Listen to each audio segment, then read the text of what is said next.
శివ అంటే మంగళం, భద్రం, శోభనం, కళ్యాణం, క్షేమం అంతా మీకు మంగళప్రదమైనటువంటివి కటాక్షించగలిగినటువంటి శక్తి స్వరూపమునకు శివ అని పేరు.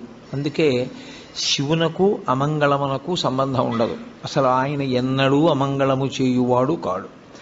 ఎప్పుడూ మంగళం చేసేవాడెవరో, ఎప్పుడూ భద్రాన్ని చేకూర్చేవాడెవరో, ఎవరి అనుగ్రహం చేత శుభ పరంపర మనకి కలుగుతుందో అటువంటి మహానుభావుణ్ణి శివ అని సంకేతిస్తాం. శివునకు ఒక రూపము కాదు, యథార్థమునకు అసలు పరమేశ్వరుడికి ఒక రూపం ఉంటే కదూ. కోటేశ్వరరావు అంటే ఏదో ఒక రూపంతో ఉంటాడు. పరమేశ్వరుడికి అలా ఒక రూపం ఉండదు.